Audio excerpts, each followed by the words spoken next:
untuk mensejahterakan suatu negara nggak harus pindah ibu kota itu ya. Banyak cara lain di era yang modern ini. Tetapi bagi rakyat kecil, menengah ke bawah, industri-industri rakyat, UMKM, kebayang kalau BBM ini dinaikkan, kebayang dampaknya.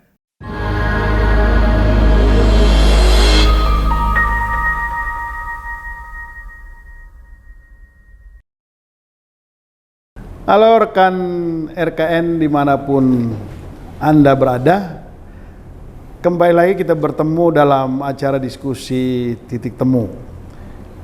Diskusi Titik Temu merupakan program akhir pekan dari RKN yang disiarkan secara langsung dari RKN Radio Jakarta dan juga disiarkan oleh sejumlah radio-radio di berbagai daerah di Indonesia.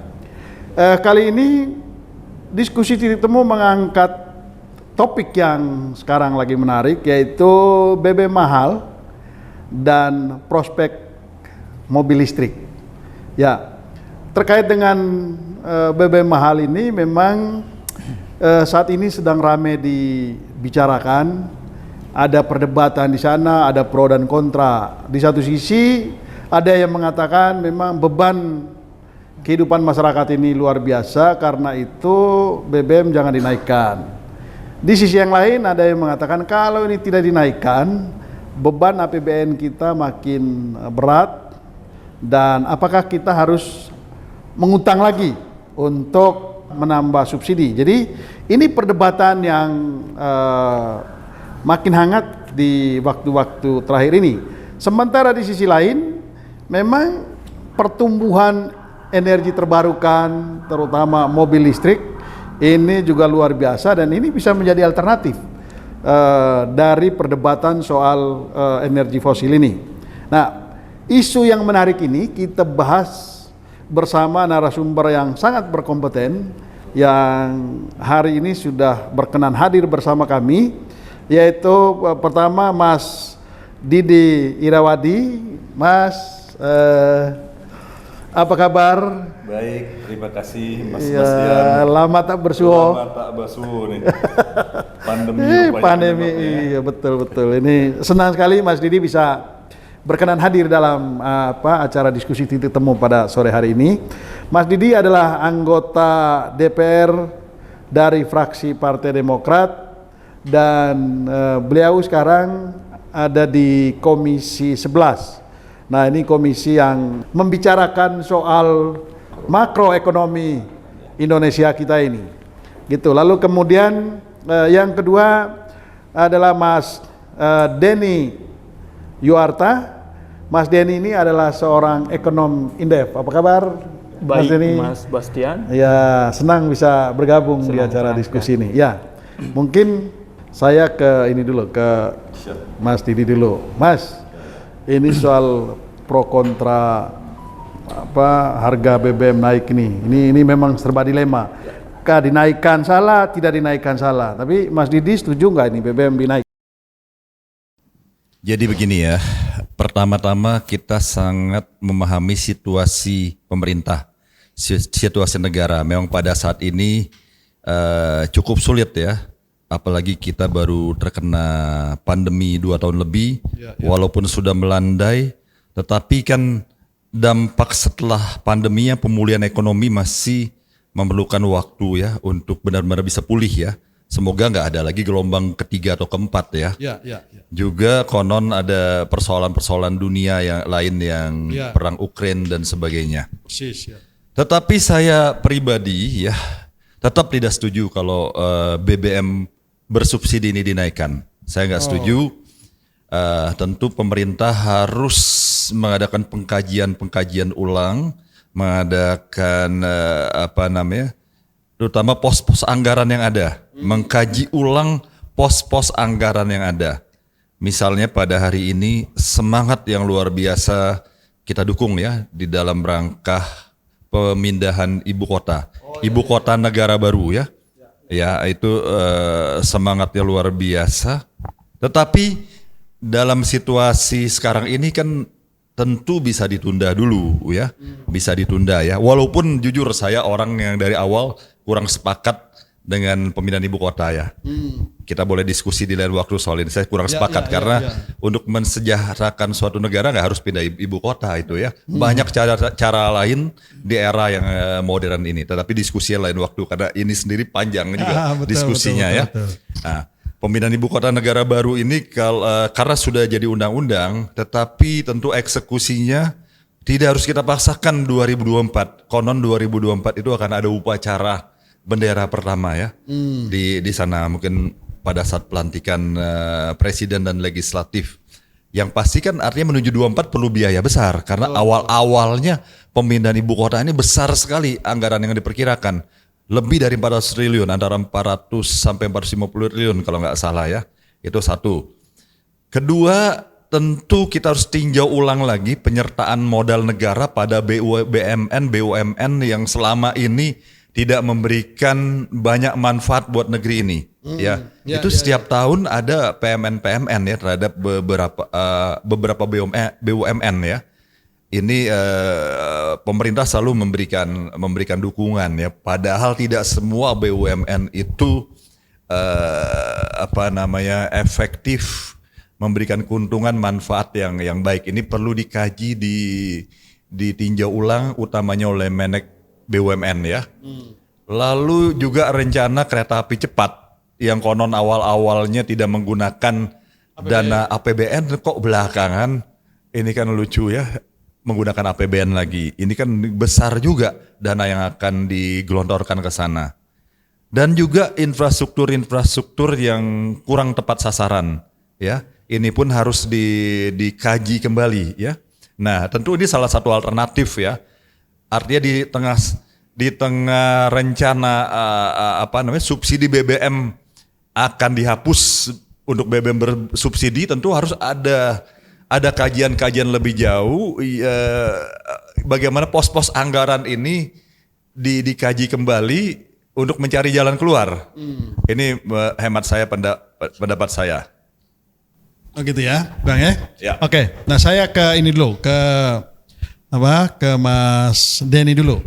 Nih Mas Denny, kalau Indef gimana nih? Setuju nggak nih kenaikan harga BBM? Ya. Kenaikan harga hari ini itu kalau melihat dengan konteks Indonesia sepertinya keniscayaan. Oh gitu ya? Jadi kenapa? Karena ada 3 hal yang kemudian menggencet ya. Yang pertama itu depresiasi rupiah. Ya kan? Apalagi Indonesia ini kan net importir minyak ya. Nah, karena net importir minyak jadi beli minyaknya itu karena rupiah udah naik, depresiasi jadi lebih mahal. Itu yang pertama. Padahal katanya kita negara penghasil minyak juga loh Mas. Iya penghasil minyak tapi impor juga.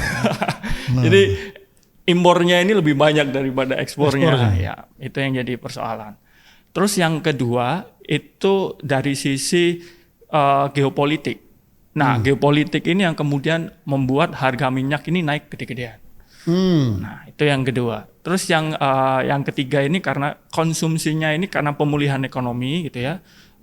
Pemulihan ekonomi di beberapa negara naik, konsumsi utamanya minyak itu juga beberapa negara naik gitu ya. Supply terbatas dan kemudian di Indonesia itu juga sama, konsumsinya meningkat, ngegas lah konsumsinya ya kan.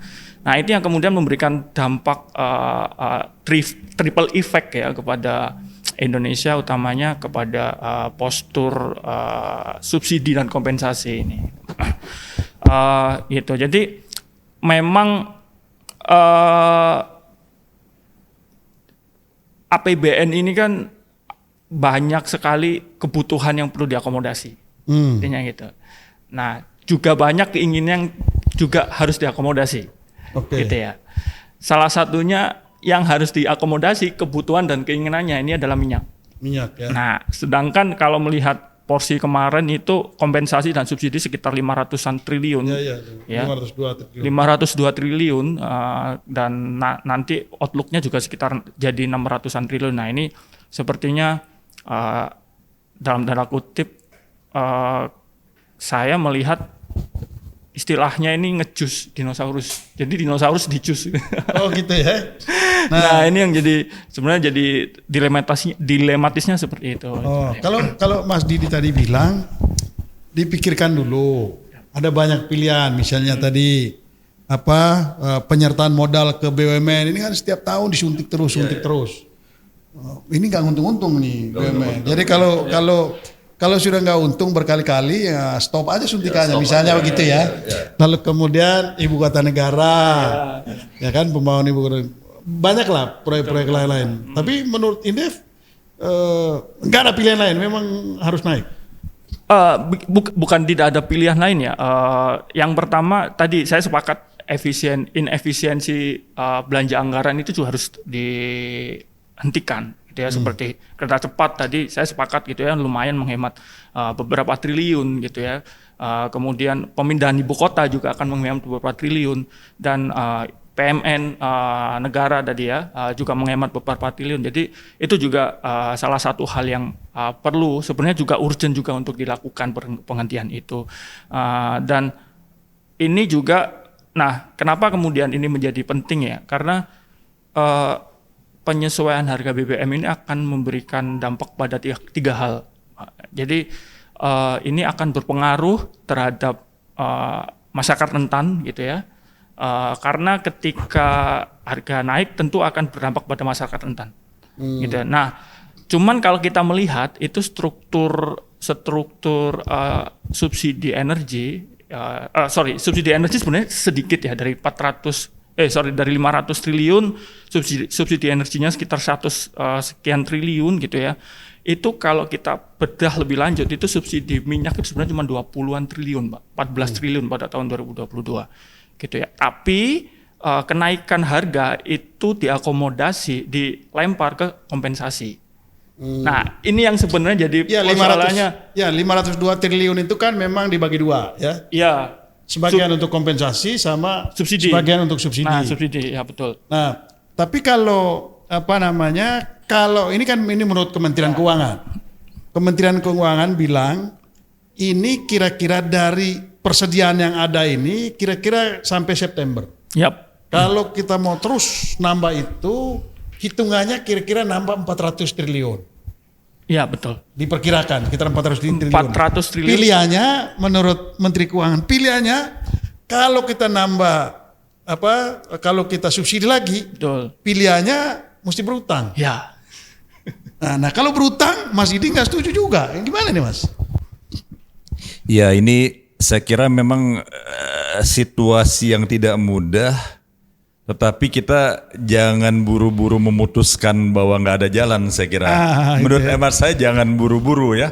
Tadi kan 20 triliun yang realnya buat minyak ya, untuk energi 100 ya begitu ya. Kalau dengan efisiensi harus dihitung lagi ya, pembangunan IKN ya, ini kan kita belum dengar realnya berapa. Lalu PMN yang tidak produktif ya, juga pembangunan kereta cepat, infrastruktur harusnya bisa dihitung, bisa dikaji kembali. Jadi jangan terburu-buru lalu nggak ada jalan keluar hemat saya ya.